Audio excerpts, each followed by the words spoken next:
Today on the All Kinds of Weather forecast, we're talking about Gator baseball. The Gator baseball team has been on a spectacular run through the postseason, or maybe it's the run we thought they were capable of all along, as now they're in the College World Series, aka the Elite Eight of college baseball.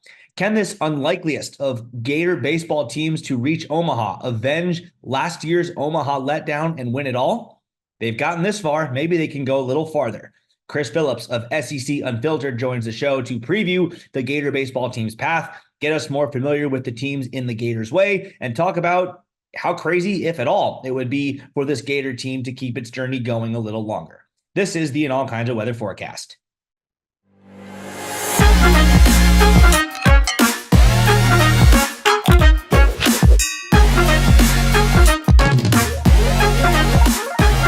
Chris Phillips of SEC Unfiltered joins the show. We're talking Gator baseball at the College World Series.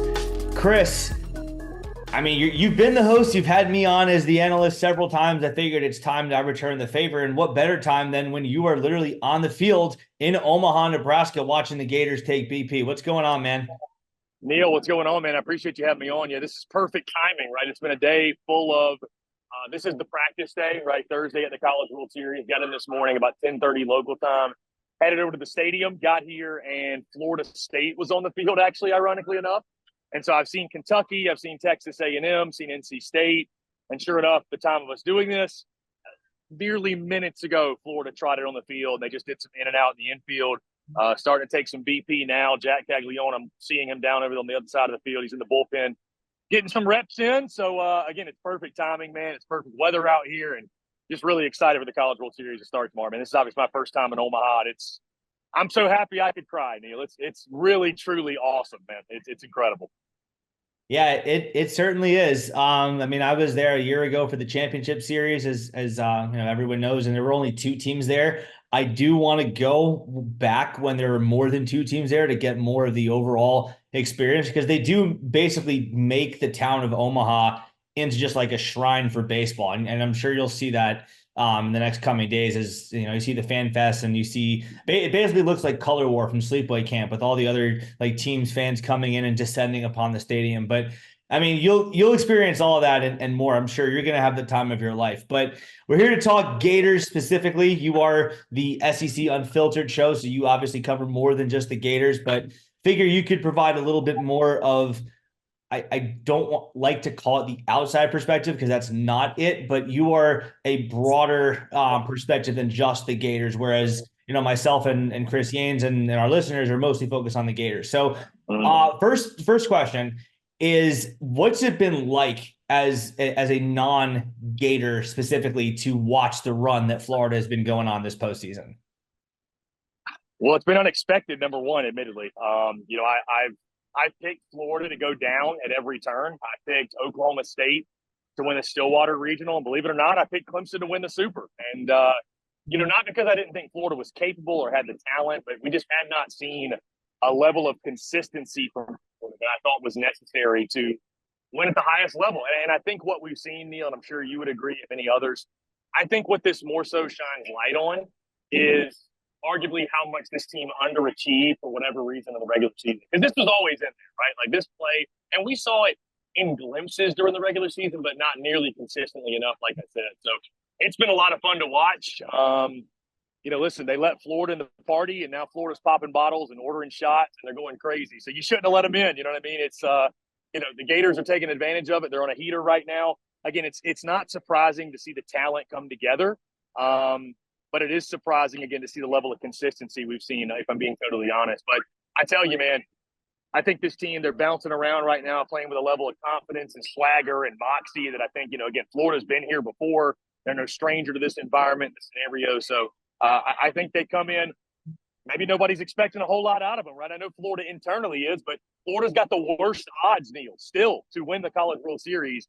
And I'm telling you, man, with the way the bracket sets up, I think if Florida takes down Texas A&M in that first game, they get themselves in the winner's bracket. You'll have Jack Caglione on the bump, because we now know Liam Peterson starting game one, so you'll have Jack going game two.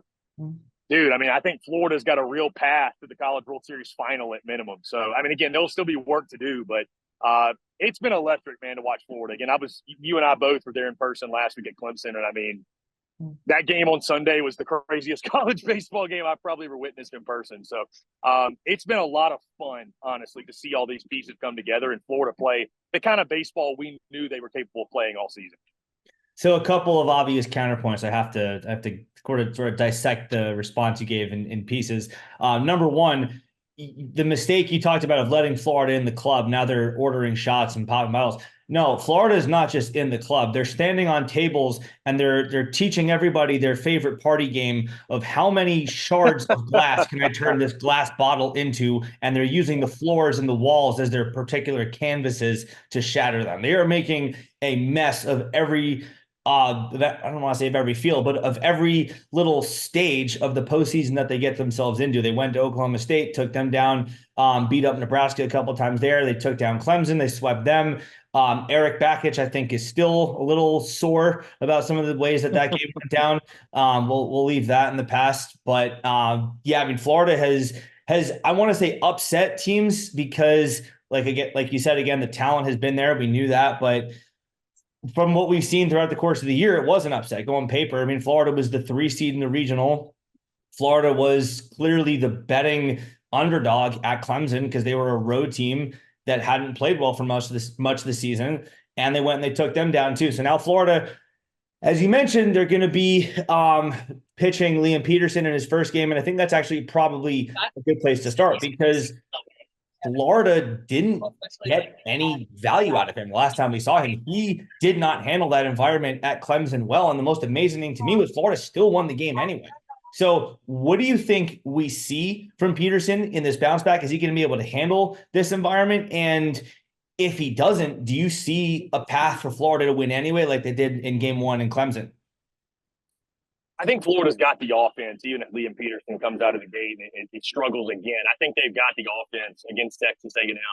Right, I'm sure they're going to go with Ryan Frager. He was really shaky in his last start. Right, A&M is. So I think Florida can score with the best of them. I mean, again, we know this, Neil. Florida's swinging as hot a bat as anybody. Will A&M pitch to Jack Caglione? Will they not? We'll see. But the rest of that lineup can hurt you as well. But I think the biggest key for Liam Peterson, from what I saw, Neil, is just throw strikes. Just fill up the zone. At Clemson, he was falling behind in the count way too much, and obviously at this stage, facing the A&M lineup he's going to get on Saturday, and I mean, at any point, any of these teams, you're falling behind in the count, man. It doesn't matter how good the stuff is or how hard you throw; they're going to hit it, right? If they're in friendly hitter count. So I think for Peterson, the stuff's obviously there. There's a reason Sully keeps running him out there, and I mean, even though he's a young guy, and I think that says a lot, they're still willing to stick with him right on this stage, but. It's just all about filling up the zone, man, and throwing strikes. And again, it got to a point at Clemson where he just looked kind of lost, and you had to get him out there early. So we've seen Liam Peterson be sharp, and when he is, he's one of the best in the country. I think the stuff is there. So simply put, man, fill up the zone. I think Liam Peterson will have a solid day. But I will say, I think Florida, I think they've still got the offense to outscore anybody. And listen, Neil, it's been the theme of this season and this postseason has been offense.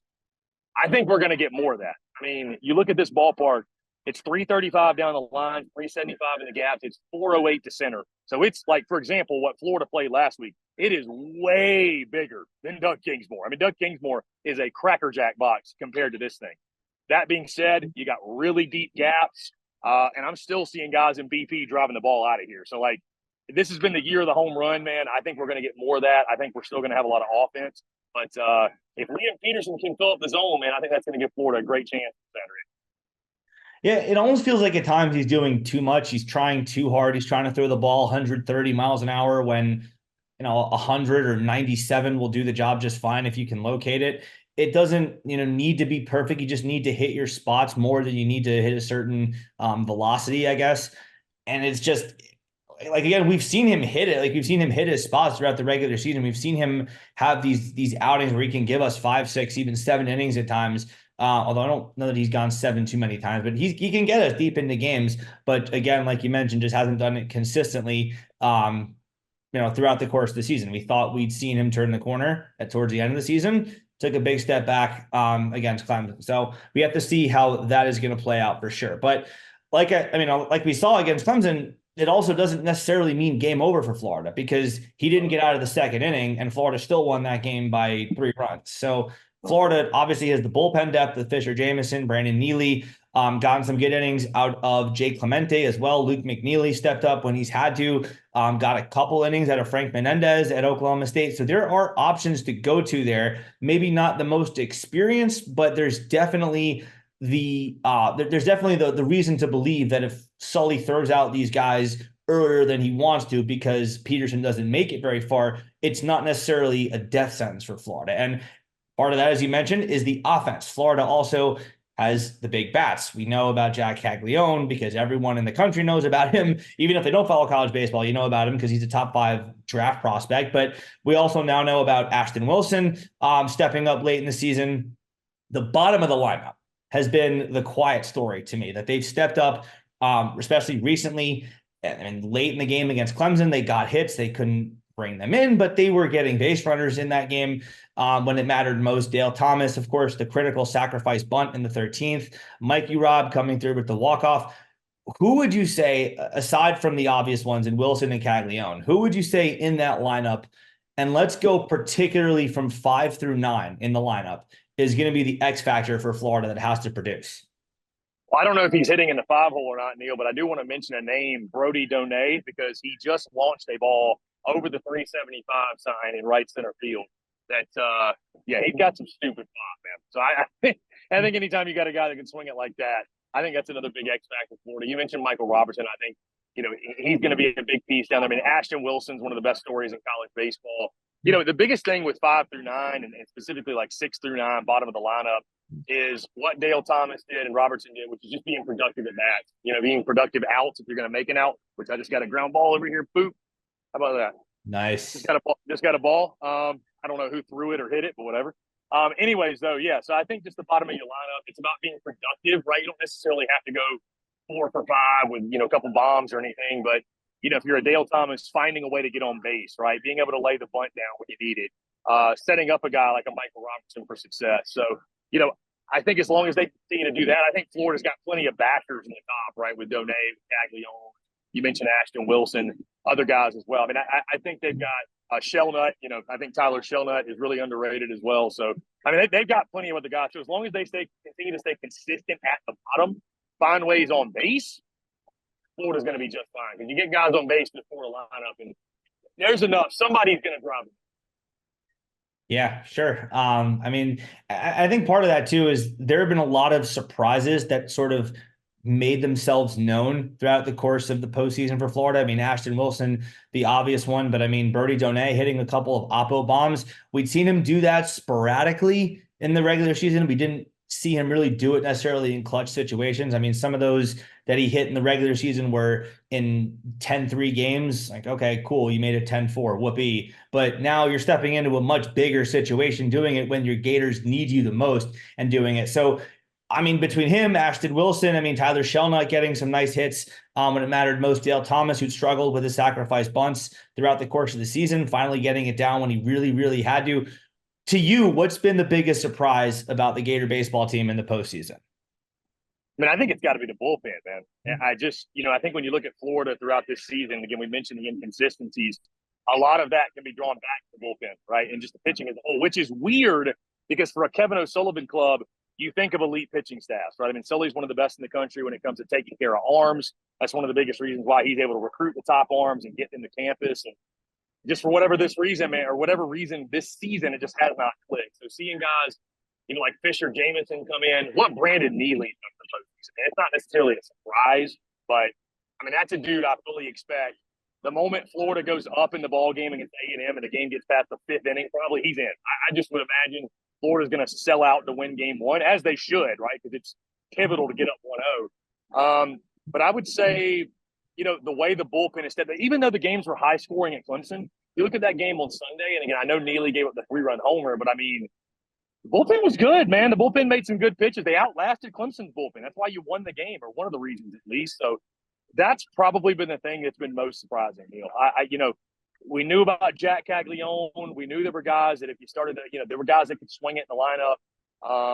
The starting pitching kind of was what it was, but the bullpen had been so shaky. So to see them step up, I mean, that was a huge reason why you won Stillwater, right? You won a couple 4-2 games and lower scoring games. So Florida can continue to get that pitching out of their bullpen. I mean, you have to have it. You have to have it because you're going to be in a one-run ball game. You're going to be in a two-run ball game late. It's Omaha. These games are fiercely competitive. You're going to be in those kind of games, whether it's Neely, whether it's Jameson, whether it's somebody else. Somebody's going to have to come in and shut the door. And so Florida, at some point, I would guarantee you, Neil, they're going to call on somebody that, maybe he's been shaky this year, that if they can rise to the occasion, I think it's probably going to determine Florida's fate.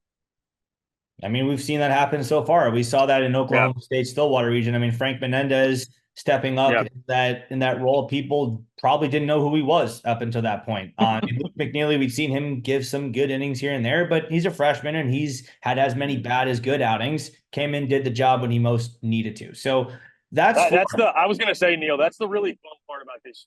This time of year too is you get in this tournament play and you have to get deep into your lineup or your bullpen and it's really fun to, I guess when it works out, it's even more fun. But to see guys like Ashton Wilson, who didn't have a hit until May the 11th, to see guys, like you mentioned, Menendez in the bullpen, see guys with limited appearances, at some point, a coaching staff, they just get to a point to where it's like, hey, man, you're on the stage, we need you, see what you can do. And it's fun to watch guys rise to the occasion the way they have before. It's just, it's pretty cool this time of year to see that happen. It's some really fun stories are written when that happens. Yeah, definitely a fun story as a whole. This Florida team is that's one way to put it. The most unlikely of teams to make it to Omaha of the 14. Neil, on that note, not to cut you off, but I'm curious. I'm going to ask you a question.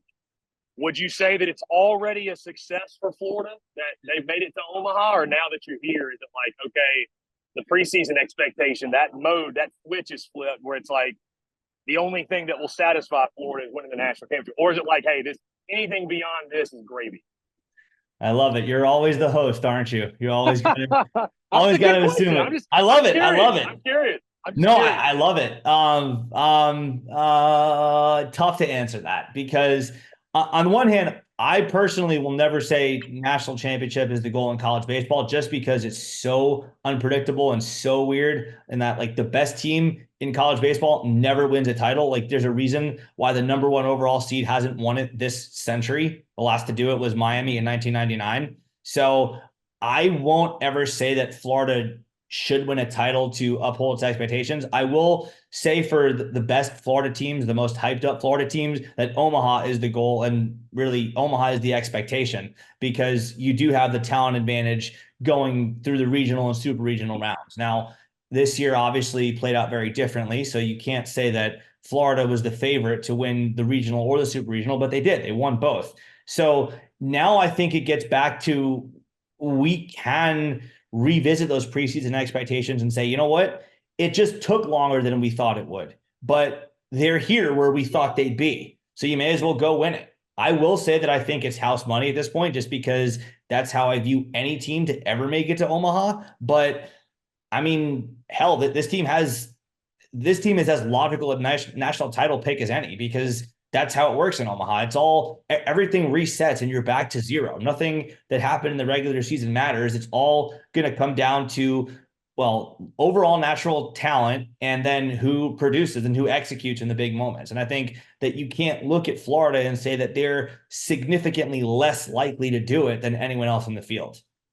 And speaking of big time talent, by the way, Jack Caglione just hit a ball full side that went over the stands, essentially. So you have to let us went over the seats. Oh my God! The fan just let out a yeah. So there's a little wind blowing out to right field, but still, that ball was probably 410 carry. So for him, that's nothing new. Nothing new. That's nothing new, but still, it's for him. It's wildly impressive to watch him, man, go about it in a baseball field. There's guys that make it look really easy, and Cag is one of them. It never ceases to amaze to watch him in person. I mean, it's one of those things that I'll never forget. I'll tell my kids and grandkids about. Yeah, I saw this guy play in college in person several times. It's like the shock value, the oh my God, that's awesome factor never really dies or even fades with him. But so all right. We talked Florida. Let's talk a little bit about the rest of the field, specifically the rest of Florida's pod. Also in the Gators pool, as you mentioned, Texas A&M, Florida beat them 2 out of 3. Of course, that doesn't really matter at this point, but just for reference point, Florida did beat them 2 out of 3. And then NC State, who I don't know if we'll call it an upset, but they were the lower seed. They were the road team. They beat Georgia in the Supers in Athens, and also Kentucky, who Florida should have really swept, but lost 2 out of 3 because they found ways to lose 2 of those 3 games and crush them in the other. So that's the pool that Florida's going to have to navigate to get to the national championship series. Give us the lowdown on those other 3 teams. What do they do well? What do they not do well? And what can we expect to see from each of them? But Texas A&M, what they do well, they swing the heck out of it. They're just like Florida from that standpoint. They got a guy, Jace Lavalette, that could go toe-to-toe with Cags in regards to just pure raw talent. Obviously, he doesn't pitch, but, just one of the best sluggers in college baseball. The big question for A&M, man, I mean, anytime you lose a guy like Braden Montgomery, and I know they've talked a lot this week about next man up, and, they had some guys step up in that super against Oregon, but, I mean, he's one of the best players in the game. You're going to feel some sort of effect. It's not going to be quite the same lineup. I think A&M is still really, really good, but that's a question. Dude, listen, A&M's as solid as any. People talk about Tennessee and the way that they're a complete ball club. They can pitch it, they can hit it, they can field it. I look at Texas A&M, honestly, Neil, very similarly. They're elite on the mound. The back end of their bullpen with Ackenhausen and Cortez, that's just one of the best back ends you're going to see in college baseball. Some filthy stuff in the back end of that bullpen. So they're a complete team. Again, a big question with them is just the Braden Montgomery injury. Kentucky and NC State, those 2 teams to me, Neil, are very similar. They want to beat you death by 1,000 paper cuts. They play small ball. I mean, only Kentucky could score on a pass ball with a guy from second base, right? That's directly from Nick Mingigone's playbook. They love to play that way. They don't have a Jack Caglione or a Jace Lavalette or a Christian Moore. They don't have a big time or a Charlie Condon. They don't have an MLB prospect. But they just got a bunch of dudes who are dirtbags who play the game the right way, right? Trey Poozer, Mason Moore are going to be their big guys on the mound. They're 2 starting pitchers. They've also gotten, pretty good performances out of their bullpen, I would say, to this point. But those 2 starting pitchers, they need those guys to perform well, because past that, I think you probably had to turn to Dominic Neiman, and I don't really trust him for Kentucky. So Kentucky's a scrappy club, right? They're not flashy like Florida. They're just going to be, they're going to try to beat you in a 5-4 game, 4-3, and do it with fundamentals, if you will. And NC State's very similar. I tell you, I think NC State might be the most sneaky, dangerous team of the tournament, because, again, I'm coming in and they're not getting a ton of hype. They're not flashy either, but, man, I mean, they've looked really good through the regionals and the supers. And they're just, they pounded Georgia, obviously, in that final game. And, a very talented club there as well. They can pitch it. They can throw it. I would say they're a little bit more inconsistent on the mound. Like, if you look at their ERA, they were above a 5, I think, this year. Maybe even above a 6, if I recall correctly. So they can be hit. But again, Neil, I will go back to this. And I know I keep saying, like, this team's good, this team's good. This field is stacked. So making predictions is very difficult, right? We've got 7 of the top 16 national seeds, and the 8th team is the Florida Gators, who was a preseason top 5 team and has just as much talent as anybody. So, like, the field is loaded. And I would say for Florida on their side of the bracket, I'm not just saying this because I'm on your show. I really feel like if Florida can get that game 1 win, and maybe I'm sleeping on Kentucky and NC State again. I've been doing it all postseason because, again, they're not flashy, they're not sexy, they're boring the way they win, so they're not nearly as much fun to pick. But I'm telling you, man, I think if Florida can go and move into the 1-0 game and take down Texas A&M, I like the matchup. I really do. I like the matchup for Florida against Kentucky. I like the matchup against NC State. And, I mean, if you get up 2-0, it'd take all but an implosion to not be in the final. Really, truly. I mean, you put yourself in great position. I'll put it that way. So, I think Florida is in the more favorable side of the bracket, to be honest. Because I tell you, I know that Tennessee's alone with 3 ACC teams. But those 3 ACC teams, Neil, I know we love to give the ACC crap, but those teams are as solid. I mean, Florida knows what Florida State is. I mean, they are loaded, right? And then North Carolina and Virginia, I think UNC is another complete team. And then Virginia, I mean, their offense is insane. They've been pitching well in the postseason too. So, again, it's a loaded field. I would say Florida, even though there's 2 other SEC teams, there's also some familiarity there, right? Like, you played these teams before. So I think that helps. And, I think the Gators have a shot, man. As crazy as it sounds, it does give you kind of team of destiny vibes. So maybe, just maybe, Florida can be that. But it starts with a big game one on Saturday night. That's going to be an electric game. I can't wait to watch it. But Florida needs a good start from Liam Peterson. They need their stars to play like stars, and they need their bullpen, Brandon Neely, guys to shut it down. You can do that, get up 1-0. I'm telling you, man, watch out for Florida. Yeah, I mean, I think at this point, opponents have learned not to sleep on the Gators, given what they've done so far in the postseason. But like you said, they have the eighth best odds. They have the worst odds to win it all. Yeah. Plus 1375. Plus Yeah, 1375. which is insane given the amount of talent they have. But then again, that talent also hasn't consistently produced this year. So that does make sense. Like Kentucky, from watching them play, they don't look especially great. And yet they keep winning game after game after game against big time opponents. So clearly, when you have that kind of resume that they've built up, it's not a mistake. Like they are what their record says they are. Florida probably is the exception in that they're a lot better than their record says they are. But anyway, Florida. I got to ask this real quick before we go on to the prediction phase. If you've been on our show before, you know how Yeah. But Florida had a pretty egregious snub in Jack Caglione getting left off the Golden Spikes finalists. What do you make of that? Do you think that the other three guys who were finalists, Bazana, Hagen Smith, and Condon, were all better than him? Do you think that they should have had a fourth finalist and included Cags in that? What do you make of all that that Golden Spikes snub talk? I mean, listen, I think it's fair. I mean, I think that anytime it comes to postseason awards, I think storylines come into play in there. So I think like Charlie Condon, he was never getting left off of that deal because of the great story of how good Georgia was in year one of Wes Johnson and his whole walk-on story. And I mean, he's a fantastic player also. Let's not, we're splitting hairs because all three of those guys that are Golden Spikes finalists, they're great players. But to not include the guy in Jack Caglione that did what he did swinging the stick and he pitched and he pitches, that feels egregious. It does. It feels egregious. So, you're asking me who should be left off. It's really easy to say Bazana because he's a West Coast guy and we don't watch him. I'm not going to do that, though. I'm not going to say or call out any of those guys that got nominated. They all earned it. But, yeah, I don't know if there should have been a fourth spot or, I don't know. But to leave – I think Cags got punished. Because his team wasn't that great this year. That's not fair. But, Neil, you cannot sit here and tell me that if Florida would have been a 40-win team and been a top 8 national seed, there's just no way he's not a Golden Spikes finalist. There's no way. So it's not fair, but I think that's the way it played out. But it's kind of interesting. None of the Golden Spikes finalists made it here, but Jack Caglione did, Christian Moore did, Jay Slavalette, Vance Honeycutt. There's a couple of guys that, could have had an argument. So I was going to say, kind of funny how it works out. Moore and Honeycutt to me were, I mean, I don't know.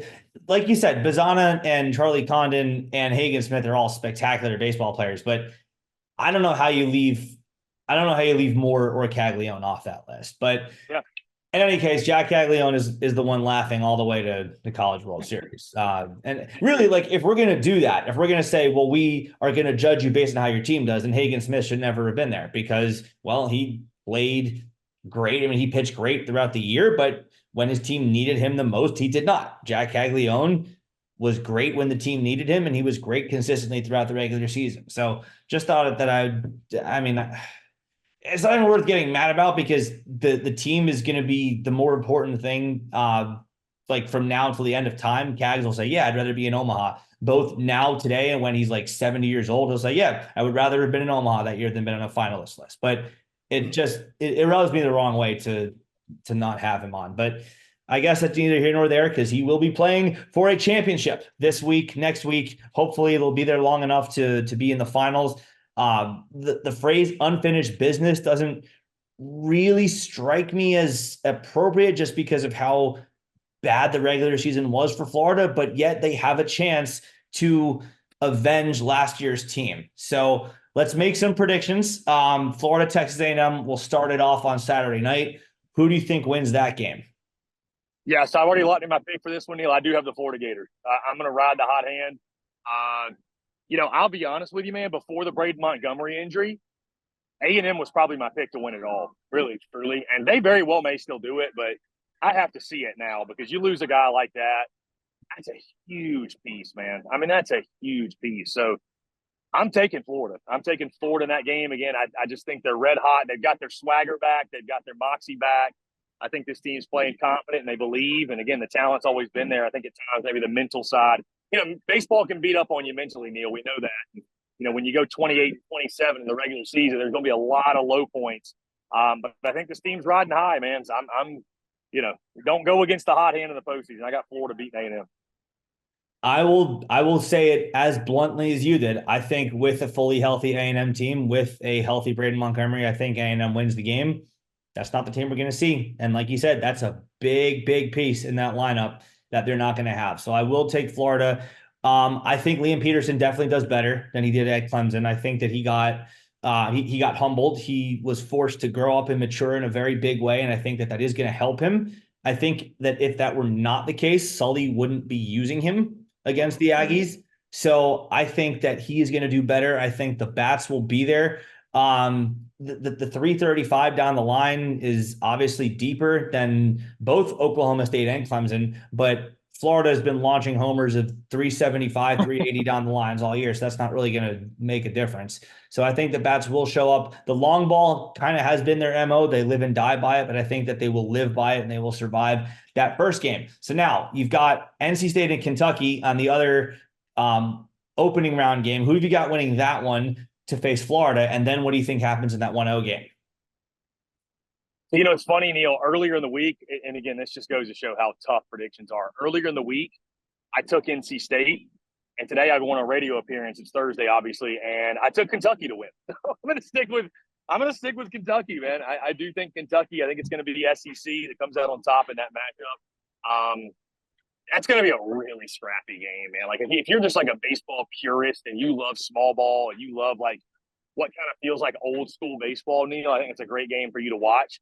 But Kentucky's going to throw Trey Poozer. He was fantastic his last time out against Oregon State. I think that'll be a lower scoring pitchers duel, which I don't think we're going to get many of those. But I think Kentucky will come out on top of that one again. And I think NC State's going to be fired up, motivated because of what happened when they were here last time, 2021, with the whole COVID-19 thing. But, Kentucky first time around, man, I think they're going to be pumped too. And I think Mingione's going to have the boys ready. And I think it's going to set up Florida, Kentucky in that 1-0 game. And what happens in that 1-0 game? I agree with you, by the way. I think Kentucky wins. What happens? Yeah, dude. I'll just get to the end game, man. I think Florida is going to go to the finals. I think if they beat A&M, they're going to be in the finals. Now, to burst your bubble, I got Florida, North Carolina, and I got North Carolina winning it all. I think Florida's going to make it to the finals. I know it'll be back-to-back years losing in the final, but this one's a little bit different, right? So, and I'm not saying Florida can't win it all. I'm not even going to say that. I really like North Carolina. Admittedly, I haven't watched them a ton this year, but I watched them this postseason. And I mean, dude, I know we kind of cut up and make fun of the ACC and all, but like UNC they're as elite as anybody in the field. They are just top to bottom. They're solid. There's not a whole lot of weaknesses. They've got a star in a guy like Vance Honeycutt. So I got UNC, Florida in the final, and UNC, I think it'll go to 3 games and North Carolina wins. Okay. I like it. Getting right to the chase. I know you got other stories to write because you're out there in Omaha covering 4 different teams. All right, I'll do the same. I'll say Florida.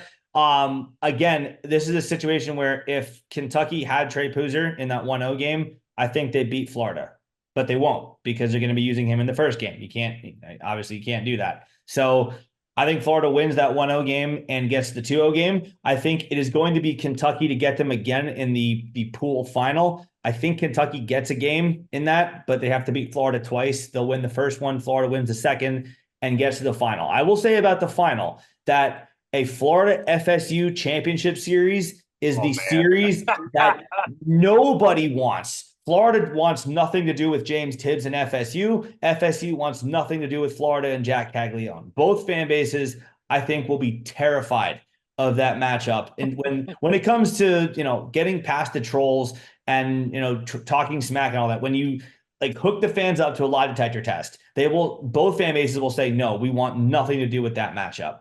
The receipts vault will be electric if that happens. Oh my, you don't know the half of it. But yeah, so that's my fear as a Florida fan. I want nothing to do with Tibbs and another guy like Jaime Ferrer who stepped up. I want nothing to do with that FSU team.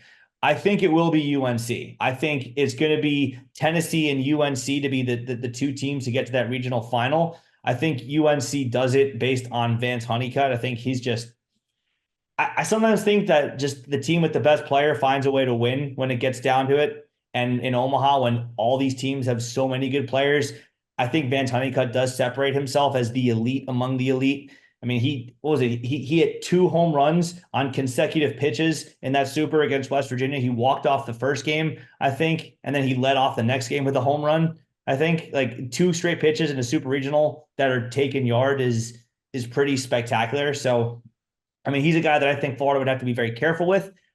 I think that if Florida gets to face UNC, oh boy, that's I mean, talk about star power with that one. Like Honeycutt versus Caglione versus like the new age star and Ashton Wilson. It's gonna kill me to pick against Florida, but I think my head's gonna say UNC would win that. I Okay, really, so we're both really we're do. both we're both UNC over Florida. By the way, this is what they'll be playing for right here. You might see the trophy in the Yes, background. we do. Look at We that. got the trophy is here. So yeah, man. I mean, I think that Florida gets there, all bets are off. I mean, now that you've brought up the FSU Florida series, I think I'd kind of want to see that now. Oh, boy. That'd be great for storylines, but yeah, Yeah. I mean, it's so hard to pick, man. It's not to take like a cop out answer, but it really is a loaded field, man. I'm so excited for the baseball to actually get going tomorrow. Obviously, we're talking on Thursday. Baseball get going tomorrow, and I mean, I think it's going to be one of the best College World Series we've seen in quite a while. It should be. You got was it two of the top or sorry, 7 of the top 12 national seeds, and then the eighth Yep. team preseason number 2 in the country. So they're all talented. They're Yeah. all good. They're all worthy of being here. They've all proved their mettle. Well, Chris, thank you so much. Obviously, as always, appreciate the time talking with you and enjoy yourself because it goes by very, very quickly. Yeah, Neil, this is a blast, man. I appreciate you having me, and let's definitely do it again soon, man. Best of luck to the Gators. Thank you. Thank you. Thank you. I mean, hey, you know what? Sometimes it comes down to that. So I will say we're going to need it because sometimes in Omaha, you need that bad hop single or that win to just blow the ball like into a Bermuda triangle. So we'll take all the luck we can get because, that could decide who wins and loses. Indeed. Neil, you're the man. We'll do it again soon, brother. Thank you, sir. Go Gators.